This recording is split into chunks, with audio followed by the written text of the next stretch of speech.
Fala, meus amigos, estamos começando aqui mais um vídeo do canal, enquanto eu sigo aturando os crimes desses animais aqui, vomitando lixo, ódio, podridão e atrasando a minha vida aqui, enchendo meu saco, tá? E eu vou fazendo aquilo que eles não destruíram ainda, que são os vídeos do YouTube, tá? No vídeo de hoje a gente vai fazer aqui a terceira reflexão sobre o golpe militar de 64. Estamos completando agora 60 anos do golpe e algumas pessoas dizem que é dia 31, outras que é dia 1º, tá? Vamos falar um pouquinho disso aqui rapidamente, tá? E depois falar um pouquinho também rapidamente sobre as bases que geraram essa direita golpista que a gente tem no Brasil e que é a direita que fica sabotando as reformas de base que a gente tem que fazer, porque eles são a base que tem que ser reformada e eles não querem isso, obviamente, né?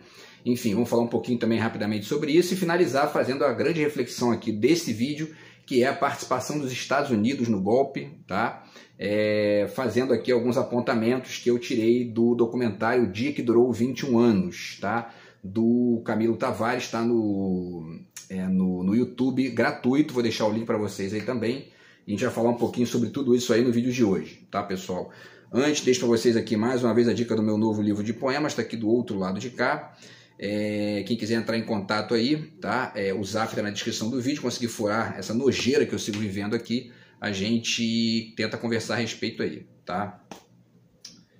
Então vamos lá, pessoal, rapidamente, primeiramente em relação à questão da data, né? A revista Fórum publicou aqui uma reportagem legal, uma matéria bacana aqui falando sobre isso.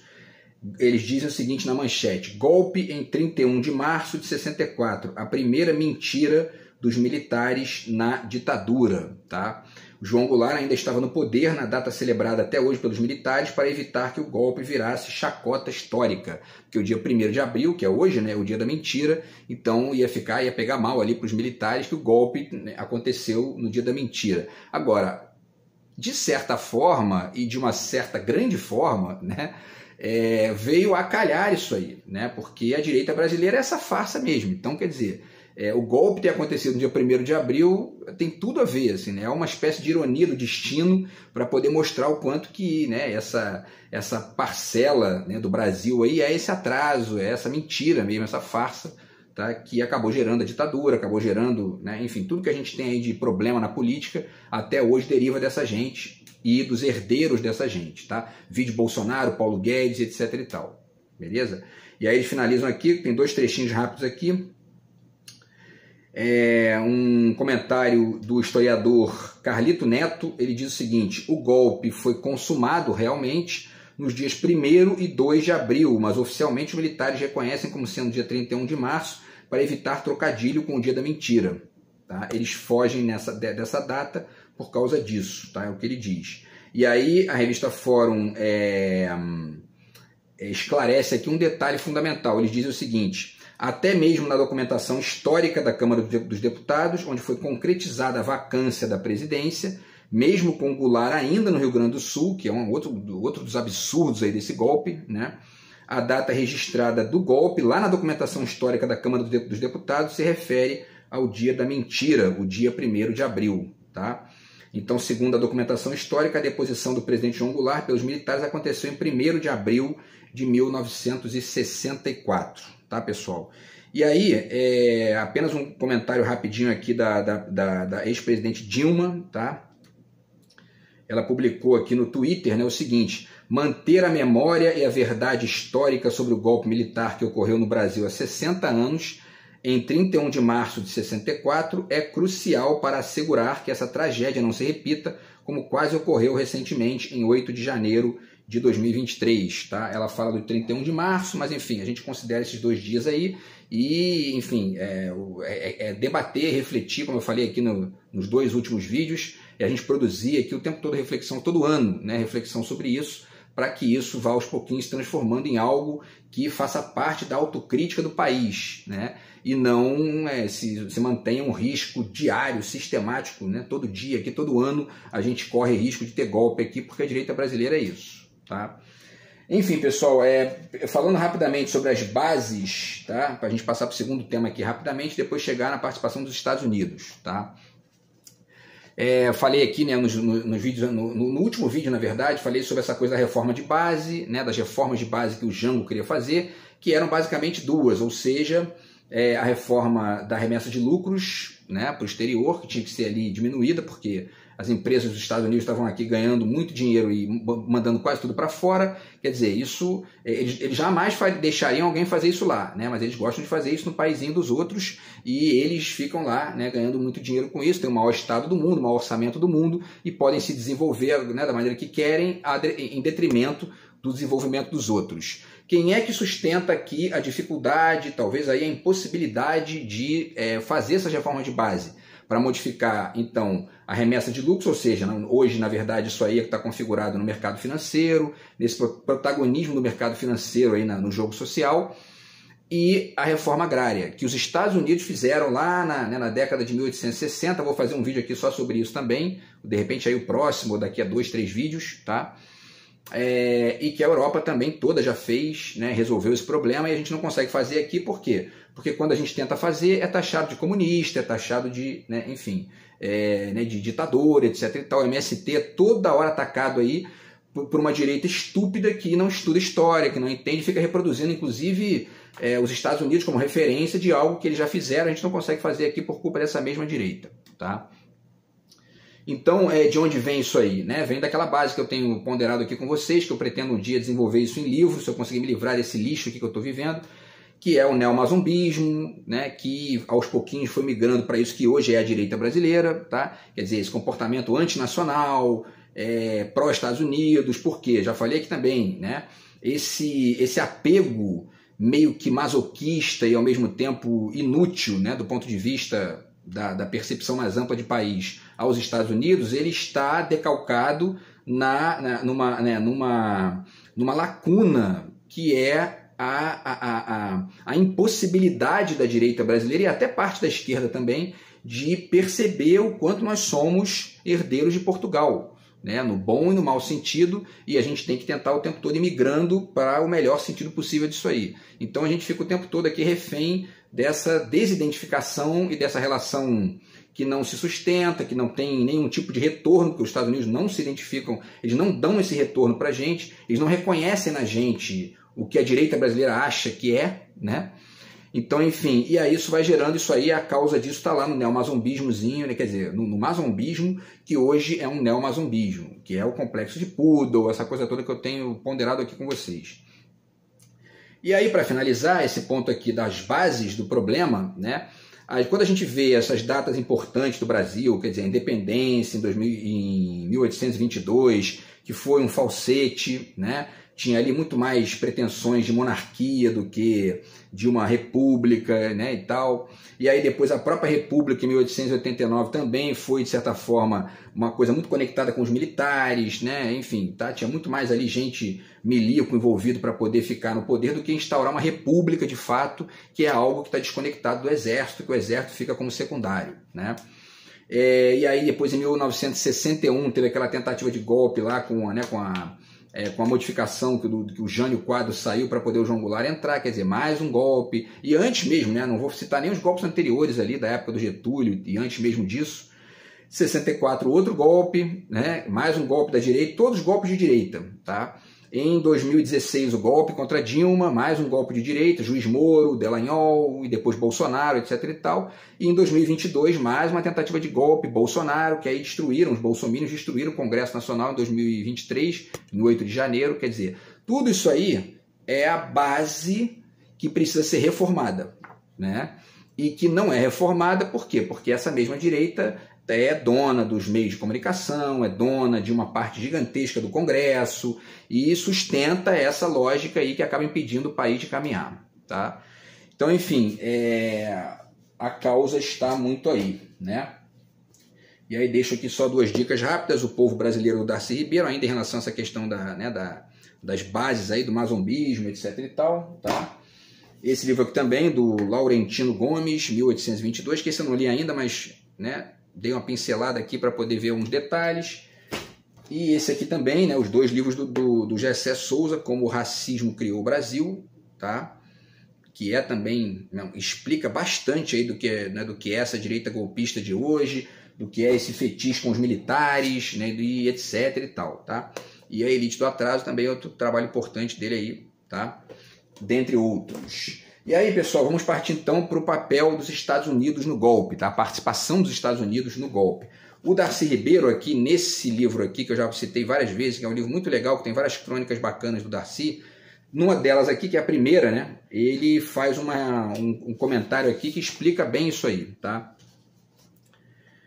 Na página 21, ele diz: o inconveniente maior de conspirar com os norte-americanos é que, passados 20 anos, eles abrem seus arquivos e contam tudo. Tudo talvez não, né? Mas contam ali uma grande parte da história, porque eles estão numa posição de, né, o maior império do mundo, né, tem bomba atômica, tem o maior exército do mundo, base militar em tudo que é lugar, então eles têm essa liberdade de abrir uma série de informações ali dentro, inclusive para a mídia externa e para reflexão externa também, né? A despeito disso ser muitas vezes, disso delatar crimes que eles cometeram aí durante a história. Eles estão nem aí para isso, né?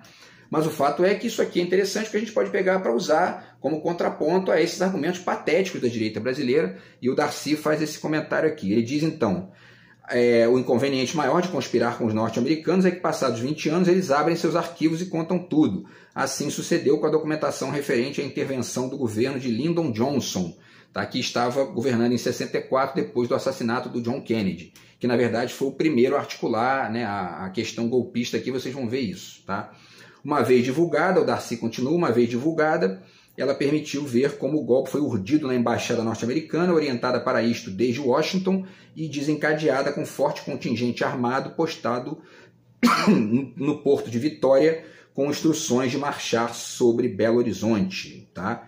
Conforme se vê, a direita brasileira e seus aliados externos estavam dispostos a desencadear uma guerra civil sangrenta, com risco de dividir o Brasil, como sucedeu no Vietnã, para evitar que algumas reformas estruturais, indispensáveis desde sempre, fossem executadas legalmente pela vontade dos brasileiros.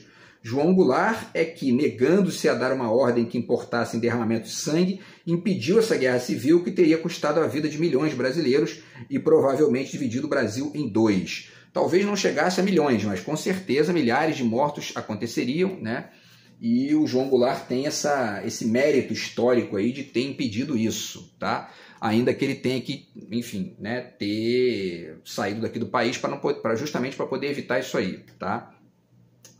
E aí, pessoal, existe esse documentário, O Dia que Durou 21 Anos, que está aqui no YouTube, está gratuito aí, está legendado, né, com as falas que são, né, dos Estados Unidos e que representam aqui, demonstram e tal, exatamente isso que o Darcy está dizendo ali. Quer dizer, tem uma documentação farta, inclusive ligações telefônicas, né, deles armando o golpe ali, deles mandando frota de navio para cá, para ficar lá no Porto de Santos, quer dizer, tudo divulgado. E tem uma parcela patética da direita brasileira, porque tem essas duas parcelas, né, aquela que sabe disso e não diz, não fala nada, porque, né, senão vai se autodelatar, e aquela direita radicalmente idiota que é Bolsonaro, enfim, essa turminha de MBL, Brasil Paralelo, e essa gente toda que fica aí repetindo que não, que aquilo ali foi para poder acabar com o comunismo, foi ali, né, e tal, não teve participação externa, foram os militares, quer dizer, né, tudo uma farsa, porque está tudo documentado, e os Estados Unidos mesmos assumem isso hoje, né.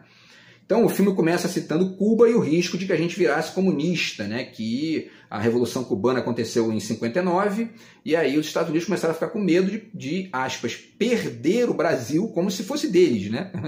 E, enfim, aí começaram a armar o golpe aqui, tá?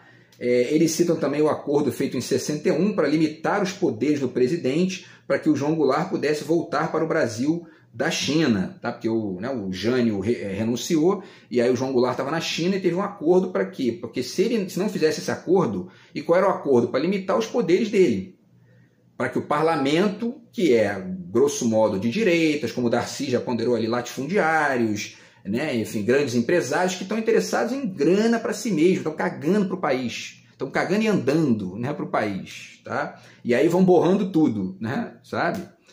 Enfim, e aí esse acordo que o João Goulart teve que fazer para poder voltar e aceitar, né, isso acontece desde sempre no Brasil, né? Vou pegar apenas dois exemplinhos recentes aqui. A Carta aos Brasileiros, do Lula, que provavelmente, né, se ele não faz isso, ele não seria nem eleito, porque o grande capital não ia deixar ele, né, ele governar. E mesmo ele fazendo isso e trazendo benefícios, teve toda essa nojeira que até hoje tem, né? Mensalão, Petrolão, toda essa farsa, prenderam o cara, né? Essa é a direita brasileira, tá? E mais recentemente a gente teve também um outro golpe, né? Porque esse documento que o João Goulart teve que aceitar na verdade, é mais um golpe, né? Para poder impedir as reformas de base do país. E aí a gente teve recentemente mais um golpe que na verdade está até hoje, que é a tal da lei das estatais, né? Que é a lei para poder impedir ou dificultar de maneira violenta ali qualquer tipo de movimentação de um presidente progressista, de esquerda, desenvolvimentista, de fazer as estatais funcionarem a nosso favor aqui, a favor do povo, e não a favor dos rentistas do mercado financeiro, que é aquela gente da remessa de lucros e tudo mais, tá?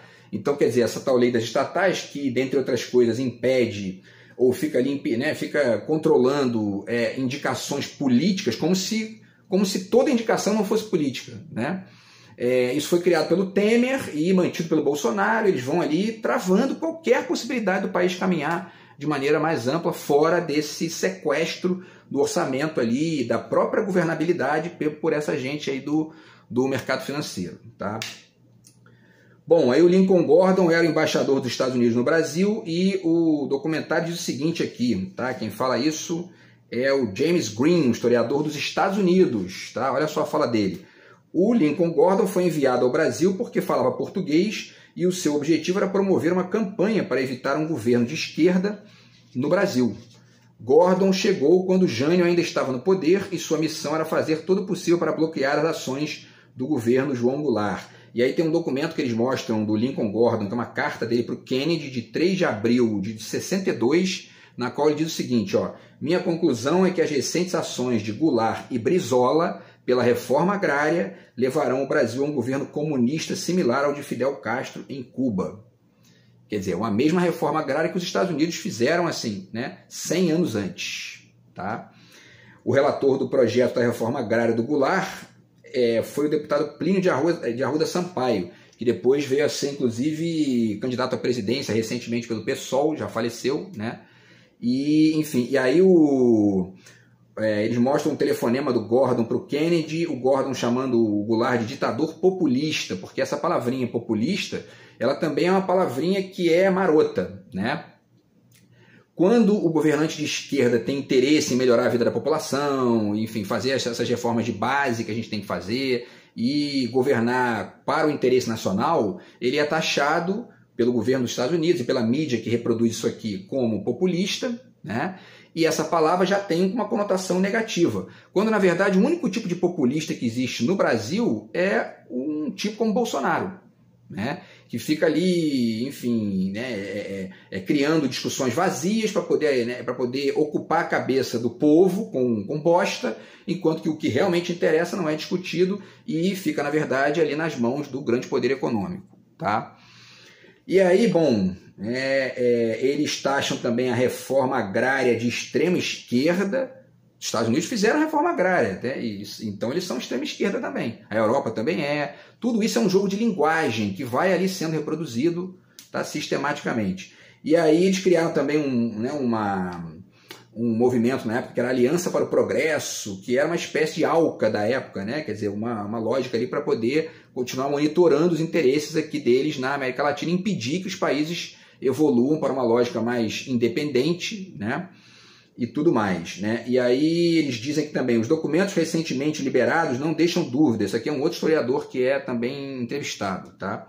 Os documentos recentemente liberados não deixam dúvida de que havia esse financiamento. Há provas de operações secretas e de propaganda da CIA no Brasil. E aí tem dois institutos que foram criados que são muito importantes para entender isso, né? Que os Estados Unidos eles forneceram ajuda logística para o golpe, quer dizer, propaganda, né, o esquema do golpe, e depois, quer dizer, para criar atmosfera na alienação das massas, e etc. e tal, e aí depois entram com a questão financeira, quer dizer, durante, né, com a questão financeira, e depois, inclusive, com frotas de navios aqui para proteger. E vocês vão ver também, vou tentar chegar aqui, se não der eu faço outro vídeo, não tem problema, mas enfim, eles inclusive indicaram o Castelo Branco. Quem indicou o Castelo Branco, segundo consta nos documentos oficiais, quem indicou o Castelo Branco foram os americanos, foram os estadunidenses, né? Olha que coisa inacreditável a direita brasileira, né? E aí, bom, esses dois institutos são o IPES, que eu inclusive assisti uma palestra na época, no mestrado, lá na Federal de Juiz de Fora, sobre esse instituto, que foi muito interessante. O IPES foi como fachada um instituto de pesquisas de estudos sociais. Na verdade, ele foi montado para ser o ovo da serpente do golpe militar. Isso aqui quem diz é a Denise Assis, que é jornalista e escritora. E ela finaliza: o IPES tinha a função de criar propaganda política para que a população aceitasse o golpe de 64. E aí os filmes passavam nos cinemas, nas empresas, nas pracinhas, quer dizer, é a tal da sociedade do espetáculo, né? É exatamente isso que o Debord pondera lá, tá? E aí exatamente também é a mesma fórmula que o Goebbels usou na Alemanha nazista, né? E os Estados Unidos sabem bem disso. Existe um texto do Adorno, que eu acho que está no Educação e Emancipação, tá? Que é sobre o iluminismo, né? Dialética do iluminismo, acho que é isso. Aliás, né? Está no Dialética do Iluminismo, que é um outro livro, né? No qual ele porque o Adorno saiu da Alemanha, foi morar nos Estados Unidos, e ele fica ali meio que, ele chega nos Estados Unidos, ele começa a se impressionar com o fato de que aquilo que o pessoal estava fazendo na Alemanha, nesse nível aí de propaganda e tudo mais, os Estados Unidos faziam de maneira muito mais violenta, né? E ele narra isso no livro ali, né? Que é o Dialética do Esclarecimento, na verdade, tá? E é um depoimento importante nesse sentido, e também aponta para algumas coisas que o Foucault também pondera aí sobre a ordem do discurso e tal, tá? E aí os Estados Unidos criaram também um instituto, né, chamado IBAD, tá? Que é o Instituto Brasileiro de Ação Democrática.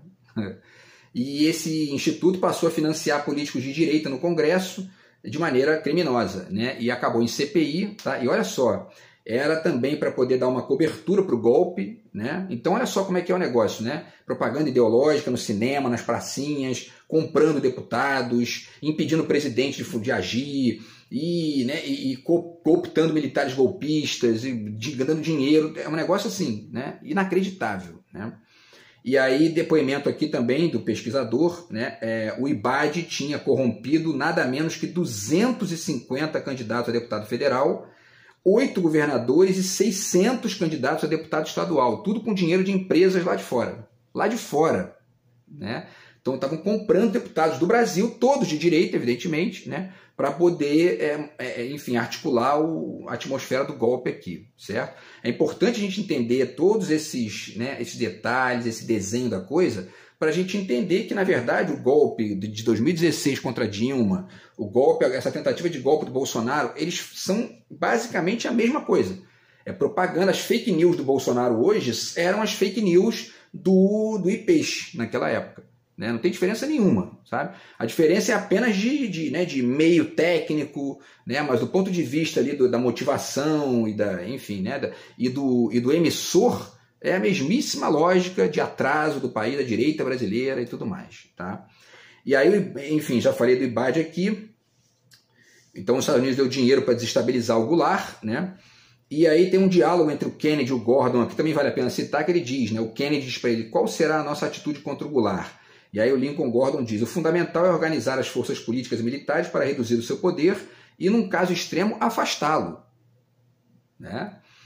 E já havia aqui uma série de espiões da CIA, tá? E aí tem um agente também, que é um general chamado Vernon Walters, que organizou as conspirações e os golpes aqui no Brasil e em outros países da América Latina, tá? E aí alguns militares, olha só que interessante, alguns militares dão depoimento para esse documentário também, né? Vou deixar o link para vocês aí. E alguns deles aparecem dizendo que o comício do Goulart, em março de 64, na Central do Brasil, teria sido uma provocação ao exército.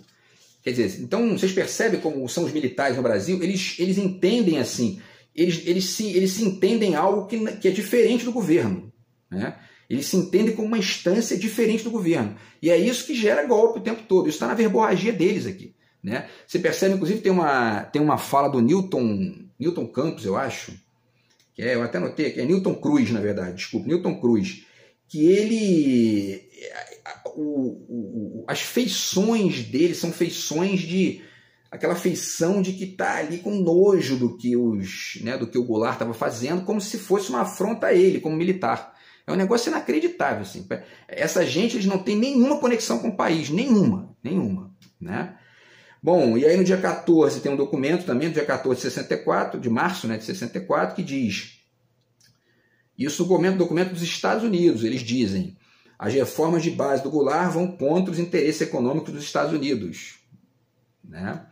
Quando a gente quer fazer aqui o que eles fazem lá, para eles é contra. Né? Eles são contra porque é contra os interesses deles. Né?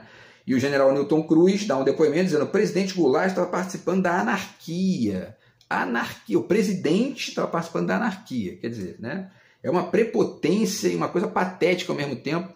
E aí outro documento dos Estados Unidos, Departamento de Estado, eles dizem, estamos adotando medidas para fortalecer a resistência a Goulart e ações para criar sentimentos anticomunistas no Congresso, nas Forças Armadas, na imprensa e em grupos religiosos.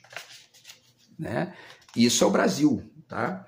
Os Estados Unidos escolheram via dossiês o general Castelo Branco para governar o Brasil depois da queda do Goulart. Eles escolheram o presidente do Brasil. Né?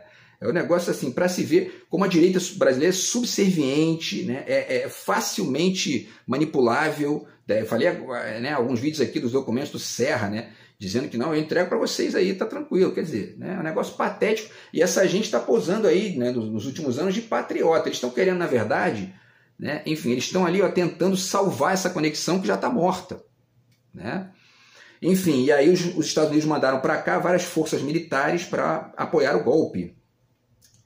110 toneladas de munição, gás lacrimogênio, uma frota naval de porta-aviões, 4 navios torpedeiros, 2 navios de escolta e uma frota de petroleiros para Santos. Tá?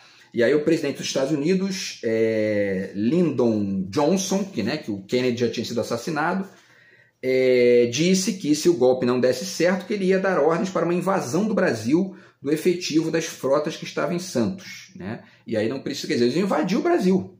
Né? É um negócio assim inacreditável e a gente tem que estudar isso todo ano, tem que refletir isso todo ano para poder, enfim, disseminar essa informação para que isso se torne parte da nossa autocrítica aí, porque quem permite que essas coisas aconteçam aqui dentro é a direita brasileira, certo? E aí no dia 2 de abril de 64, os Estados Unidos reconhecem o novo governo como legítimo. Quando a ditadura é boa para eles, eles reconhecem na hora, né? Vídeo o Fulgêncio Batista em Cuba, né?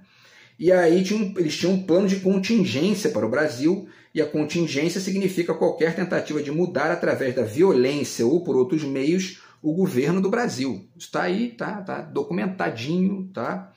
A partir daí começaram a aprender, e aí os militares começaram, né, a se sentir ali, enfim, né, muito tranquilos para agir, começaram a prender deputados, caçar deputados, jornalistas, comunistas, e além de 460 militares que foram caçados por serem contra o golpe.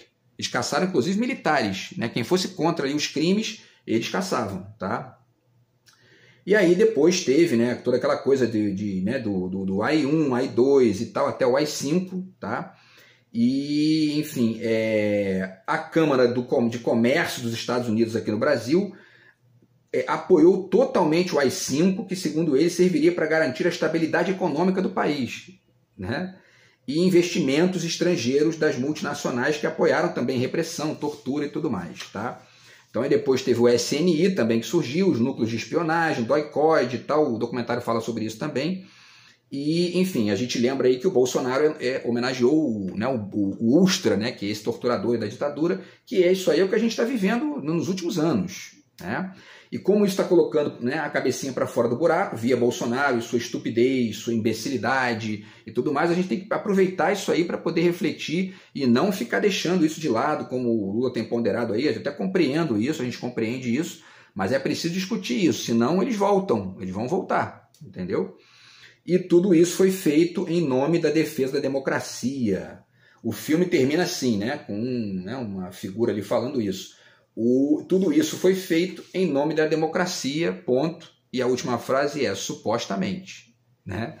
Claro que não foi em nome de porcaria de democracia nenhuma, foi para dar o golpe e depois eles ficaram 21 anos no poder e em grande medida estão no poder até hoje, né? Com essas células neogolpistas que estão até hoje no Congresso lá e no próprio empresariado brasileiro e tudo mais. Beleza, pessoal? Então esses foram os 3 vídeos aí para, enfim, a gente refletir esse aniversário do golpe de 64, 60 anos, tá? E a gente se fala no próximo vídeo do canal, beleza? Grande abraço aí, tamo junto. Fui.